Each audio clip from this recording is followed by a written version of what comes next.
Hi there, my name is Dr. John Hughes. I'm here to tell you a little bit about adult stem cells for traumatic brain injuries. Thanks for joining us tonight. It's a little bit delayed, but I think we're going to have a great lecture tonight. And again, this lecture has been put together by Mindful Impressions, Megan Haynes, my partner in this business. If you guys have any questions and you want to log on to the YouTube site, feel free to do so. You just have to get onto the YouTube and log in there to give me a live chat feed. So if anybody has questions, do that. I will answer those at the end of the lecture. Super excited to talk about adult stem cells for traumatic brain injury. Again, it's just a little brief introduction. I'm an osteopathic doctor. I'm from Georgia. I went to the College of Osteopathic Medicine in Arizona. I have a company called Aspen Integrated Medicine. Focus is mostly on sports injuries. I started in 2009. I started another company in 2014 that focused on traumatic brain injuries, TBI therapy. Primary learning objectives. These are all in questions, so feel free to think about these questions. What is a traumatic brain injury? What are we going to learn about here in a traumatic brain injury? Because what it is and what's happening in a traumatic brain injury is really going to tell us how to treat it. What are stem cells? What do stem cells do? What do they do in the body? What are we all made up as far as our stem cells go, and how do they work? How do stem cells help TBI? What is a TBI? This is a pretty cool picture.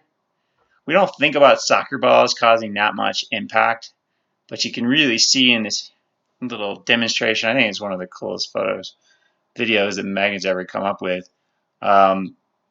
But you really see the impact on this guy's face. You see him, the back and forth of his brain. You can just imagine that happening. Head injuries from soccer, it can be one of the most significant forms of many tiny little TBIs or concussions that kids get at a certain age and then continue to live with, oftentimes for the rest of their lives. So we're limiting as a culture how much soccer we're doing to with head balls, especially for young children. What is a TBI? Brain dysfunction caused by an outside force, usually a blow to the head. This could be a blast as well. So we think of, it doesn't actually have to be a hit to the head by a soccer ball or a bat or any car accident or something like that. It could be just a blast that is occurring in a military base or something like that. So just think about it like that as well. It occurs mostly during sports injuries, as we said, accidents, blasts. One of the most common ones, if you read the research on this, is with bicycle accidents. Wearing helmets, especially in major cities, is probably one of the most important things to do. As I've talked to some of the people who treat brain injuries around the country, they've told me that the injuries from bicycle accidents are actually sometimes greater than those from car accidents, or at least in number. Symptomology. What is happening with a brain injury? What do people feel? We've all heard of concussions. Oh, well, I lost my memory for a day or two. This is loss of consciousness. Basically just means you're knocked out. You're confused, you have head pain, you have blurry vision, difficulty concentrating, memory loss, dizziness, nausea, and vomiting. These are just some of the immediate symptoms. Sometimes there's bleeding in the brain. Sometimes there's intracranial pressure because of that bleeding. People have to go to the hospital. Sometimes they die because of brain injury, so because they're not able to relieve the pressure. So sometimes surgery is indicated measure for acute or immediate effects. These effects can last for days. However, people forget even driving home after accidents. They have complete blockouts and sometimes of their memory. Persistent, like I said, I guess we lost some of that. I'm not sure exactly how to go back, but let's see if I can go back to that previous slide just for fun. Oh, great. So persistent cognitive memory loss, slow reaction time, lack of ability to pay attention, slow learning. These are just the tip of the iceberg. Some patients literally have so much cognitive, loss that they they're like kindergartners or children. They can't even think of themselves in the current state of mind that they are. Most people have a lot of problems making decisions. Uh, Physical headaches, fatigue, sound and light sensitivities is probably one of the biggest complaints I see. Mental fatigue is probably the other big, but as well as physical fatigue. Irritability. Irritability is probably the one of the most psychological conditions. Anxiety and depression are certainly right there too. But irritability, everybody's felt irritable because they've been a little stressed. Well, a brain injury patient, it's almost always like that. And these patients can be on psych medications. They can go to therapists. They're not gonna get better necessarily with just those medications. I'll shut this window here. All right, thanks for your patience here. So just continuing on. How do you heal from a traumatic brain injury? Lots of treatments. This is a great picture. I love it. Band-aids. That's all they are.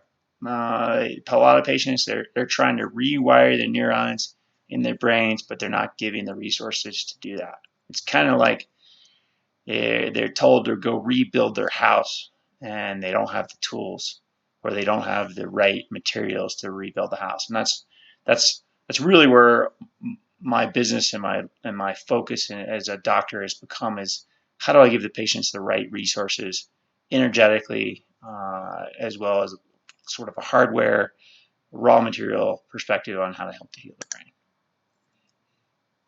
Rest is important. Medication.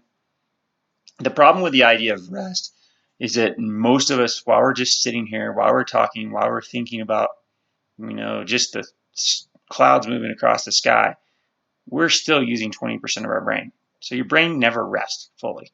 It's just like a computer. Maybe it goes into sleep mode. Maybe it calms down a little bit, especially when you go to sleep. And a lot of brain injury patients, they have trouble sleeping. So they're not able to fully rest, partly because their brain's not getting enough oxygen. If you don't get enough oxygen, you're just not going to sleep well. Most of us have experienced sleeping at high altitude and not sleeping well, and that's very much a similar case for patients with brain injury.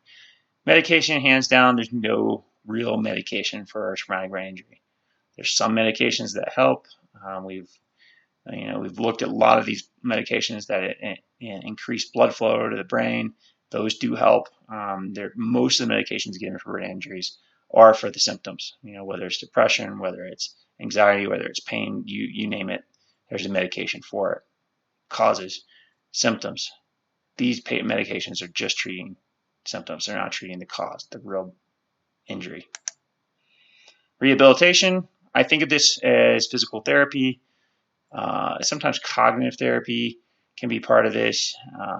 Vestibular therapy, vision therapy. These are all very important. Speech therapy, and nobody wants to leave any of these out. However, a lot of these rehabilitation services come before the actual raw materials. So because of that, they're just like little band-aids. So they're not actually, they may rehabilitate the patient to some degree, but if the patient doesn't have the resources, the energy to help their brain heal, this rehabilitation often hits a plateau. Cognitive behavioral therapy, that would probably be more along the lines of rehabilitation, but it's also helping the patient cope, and that's probably the best way to explain it. We're gonna stop the bleed, stop the injury from getting worse mostly, but we're not going to necessarily solve it with these types of I would call mainstream therapies. What about regeneration? This is almost a bad word in the world of brain injury, traumatic brain injury. When I talk about brain injury, I'm really careful about saying anything about healing the brain. I don't claim to heal the brain. I do think there are regenerative therapies that can help the brain recover, but it's all about, if you treat this in a way that you don't want to give anybody false hope. At the same time, there's a lot of people giving patients no hope. So to understand that is, in most patients are taught to just live with a brain injury. What we've understood from the science as it continues to progress is that brain injuries can be recovered from, just like any other injury. You just have to give the right resources and raw materials. What is regeneration? We'll go into this. The action or process of regenerating or being regenerated, it's a nice way to define with the words that you're defining with, in particular the formation of new animal or plant tissue. So we think about this in the animal or plant world, regenerative therapies. If you cut a worm in half, this is a flatworm called a planarian, you're going to get two worms eventually. Pretty cool. I haven't seen that with humans yet. If you cut this other type of microorganism apart, actually a small organism, you're going to get another species of Hydra organism. Same thing with a starfish. Pretty cool with a starfish. You cut off just a piece of it, you get a whole new one out. So please don't do this at home or on the beach. I don't know if it works all the time, and I would hate to see some wiggling starfish leg out there by itself. So another form of this is a sense of pluripotent regeneration. Another form of regeneration is called multipotent. This is more like the lizard's tail. So you cut the lizard's tail off, you don't grow a new lizard. It would be pretty cool if you did, because then you'd have a lot more lizards. But you cut the tail off and you grow a new lizard tail. So the cells in the lizard's tail are designed to regenerate just the tail. Whereas you cut this worm in half and it's designed to regenerate the whole thing. The cells that are in this worm that get stimulated are called pluripotent stem cells. They can regenerate a heart, lungs, any kind of tissue this worm needs to regrow into a whole new body. Cut off the tail, it's got stem cells focused on the tail. So that's a very important distinguishing factor as far as stem cells. These are big words. But multipotent just means it's focused on the same type of tissue that it comes from. So you cut the tail, and it's going to grow back into the tail. Cut the whole worm in half, you're going to grow into a whole new worm. Flatworms have pluripotent stem cells. Lizards have tissue specific, so they're focused on growing new lizard tails. And that's just an explanation. Pluripotent stem cells, or how does this relate? We'll talk about it in a sec. But the cells can make up all the cells in the animal's body. The multipotent, they're going to make up just a particular tissue. So do humans regenerate? We've talked about that. We don't cut humans in half to make them, or cut off a piece of their leg and grow a new one. What do? We do have things like lizard's tail. So in our gut, which replaces itself on a regular basis, there's tissue-specific, multipotent stem cells that help grow back these little gut layers. Same thing with our skin. Every day, we're always growing new skin. Liver, same way. Regeneration in the brain. Cell death occurs after a traumatic brain injury. New cells are needed to regenerate new brain tissue. And continuing on, what type of cells are needed to grow new brain tissue? Well, right now, in the world of stem cell research, most of the research is being done with multipotent mesenchymal stem cells. These are tissue-specific cells, which basically means they're like the lizard tail. So we take cells from the fat, for example, and we try to regrow fat. You might inject these types of stem cells into augment lips or breasts or buttocks. That's what they do in certain parts of the world. California and Florida is a very popular area to do that. Or you have pluripotent stem cells. And these types of cells can go into any tissue types. We don't take cells from the nervous system and re-inject them. If we did, that might be really a good way to grow new brain tissue. What we can do is we can find cells that are turned into any kind of tissues, and then we put them directly into the brain, up through the nose, or we put them into the vascular system and they migrate to the brain. So the best cells at this stage, what we know about, are called pluripotent stem cells, and that's how we give the raw materials to help heal the brain. Much better than a multipotent cell. We don't put fat cells, we don't put bone marrow cells, we don't put embryonic, well, we don't take umbilical cells. You could use embryonic stem cells, but we don't like to do that because they come from another embryo. We use what's the person that gives the cells, we give those cells right back to them. And those are called pluripotent stem cells, which can as we know from the many studies that are out there, turn into new neuronal tissue cells. So if you're looking at stem cells for brain injury, focus on what's a pluripotent stem cell. You'll get the most benefit from those. These have been discovered in peripheral blood. They've been around for, I think the first paper on these was in 2002. So they've been around a little while. They behave just like embryonic stem cells. Embryonic stem cells have been researched for years. These are stem cells that can turn into any kind of new tissue, but we're taking them straight from the blood, not from an embryo. They give rise to all the cell types, which means they can turn into new nerve tissue, can turn into new collagen, new blood vessels in the brain. They have a very long lifespan compared to most stem cell types. They work in combination with PRP. PRP is really important. Very simply, well, it's the soil, it's the fertilizer, it's the messaging molecules that help the stem cells migrate to the areas where the brain is most injured. So we don't have to hone in, a specific area. We can deliver these cells as closely to the tissue, and then the PRP and the cells already in the body will guide those stem cells to the right area. Platelet-rich plasma. If you take a little bit of blood from a person and you spin out in a very high RPM centrifuge, this is 3,400 speed RPM, you will get plasma in the top of the tube. This is the amber colored fluid, and you'll see that. And in the platelet-rich plasma, which is closer to this red cell, is what we call PRP. So this is the lower portion of the plasma that's spun out.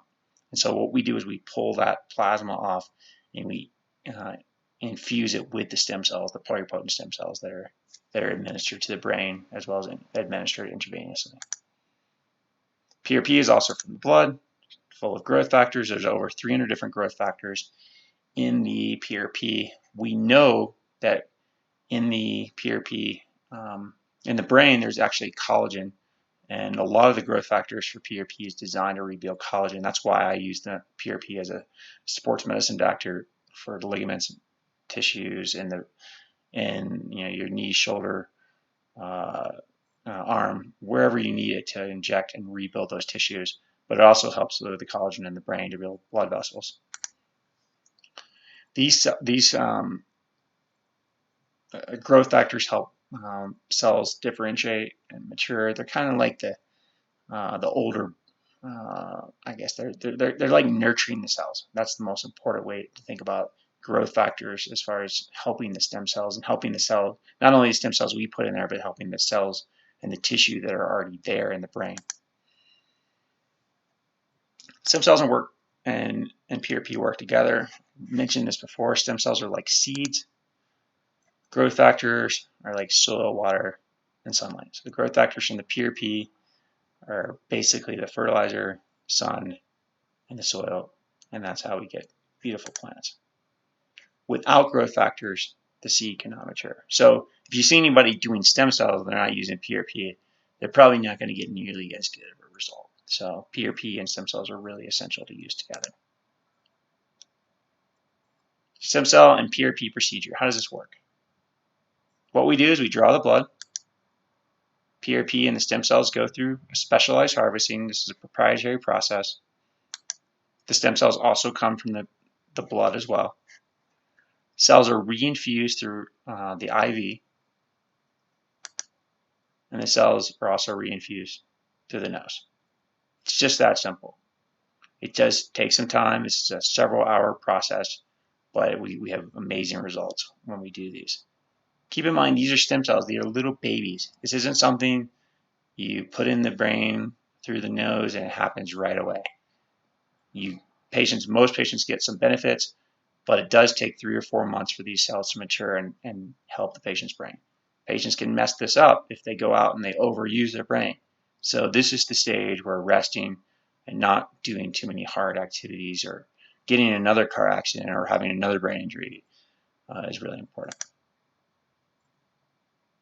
This is a very interesting concept. What we've found is these peripheral blood stem cells, once we isolate them, we concentrate them into the PRP, and we place them very carefully with a specialized catheter into the upper third of the nose. We really want to get into this upper third of the nose because that's where these little olfactory fibers come down. These are little actually nerve fibers. And what happens is the stem cells will migrate along these nerve fibers into the brain right here. You'll see it's like a very slow filtration and drip right into the brain. We've known for years that that other molecules like insulin can get through here, B12 can get through here, even microorganisms can get here. So this is a pathway directly to the brain, and it bypasses what's called the blood-brain barrier. From my understanding of medicine, this is one of the very few, if not the only pathway to the brain, directly to the brain, that doesn't have to access the blood-brain barrier. So very, very carefully we administer the stem cells here and let them diffuse into the brain. The PRP helps guide those areas to the most critical areas of injury. And you can just see a summary here. Goes through the olfactory nerves, and actually these nerve fibers hang down a little bit more than most people, so it only has to be about to here to get the most effects. Patient's head is actually not in this position when we're giving it, where their head is laying back off the exam table so that their nose is perpendicular to the floor.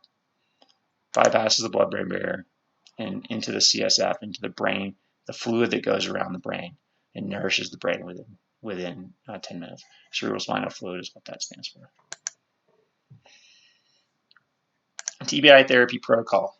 What we do is we do hyperbaric oxygen. We like patients to get at least 10 to 15 sessions. That's going to give the patients 400 to 500% more stem cells in their body floating in their bloodstream.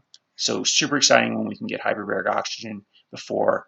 Almost everybody that does stem cells with me, we try to get stem cells. Even if it's just an injection in the arm or leg, we're trying to get some hyperbaric treatments in before they do these stem cells, before we collect them.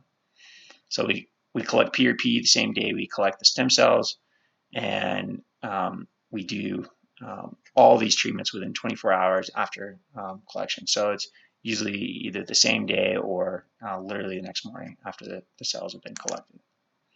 Stem cells are infused intravenously and intranasally the day after the PRP, or literally about 8 hours after the PRP is collected, and cranial osteopathy is administered throughout the treatment. There's a lot more to the therapy than what we're doing here, involving IV nutrition and involving nutrition that the patient does. But these are the most important aspects of how we're infusing the PRP as well as the stem cells and collecting those. How does this help? What we know is hyperbaric oxygen enhances healing and upregulates stem cells. So, and how does it enhance healing? We get more what's called angiogenesis. You get more blood flow. We get more collagen production. You get more oxygenation. Overall, we've seen great results. There's plenty of studies that show increased cerebral blood perfusion into the brain. We've also seen quality of life studies and cognitive improvements and memory improvements with just hyperbaric oxygen. We do know that it upregulates stem cells floating around the body. We know that the PRP guides the stem cells to the proper area, as well as providing nurturing growth factors. Stem cells can regenerate and rebuild tissue, especially the pluripotent stem cells that we use.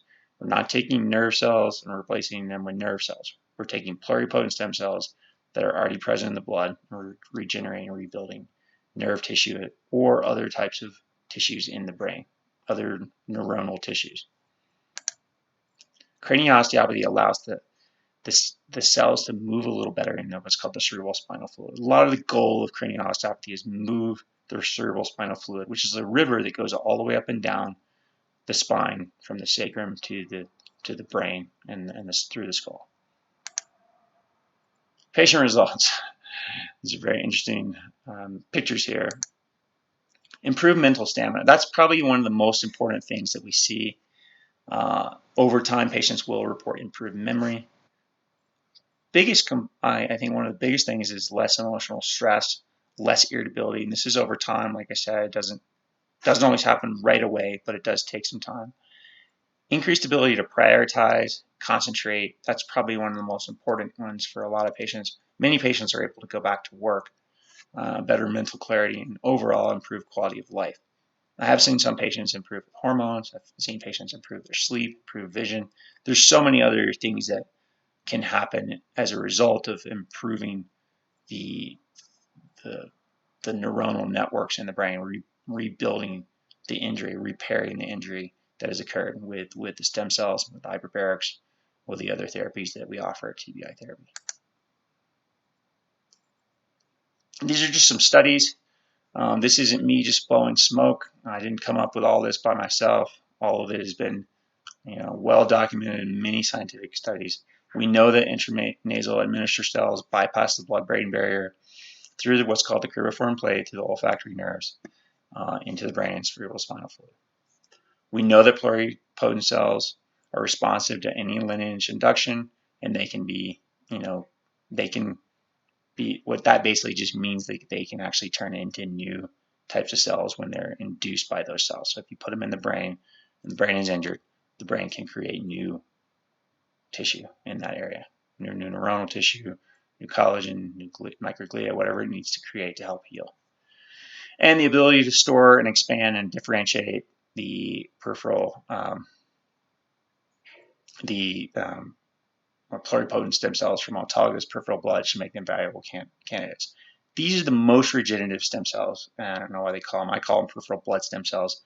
We just put the B here. But the ability to make these cells into anything makes them the most valuable stem cells out there and the most important, in my humble opinion, for treating traumatic brain injury.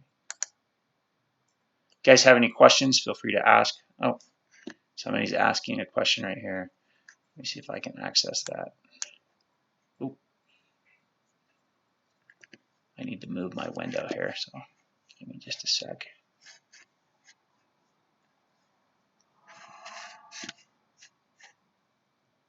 So one of the questions here. So where can someone access these treatments? This is what we do. We are a regenerative medicine clinic. If you go to tbitherapy.com, you can see where the treatments can be done. Basalt, Colorado is our main office near Aspen, Colorado, and then Lafayette, Colorado is our secondary clinic. So you can easily fly into Denver.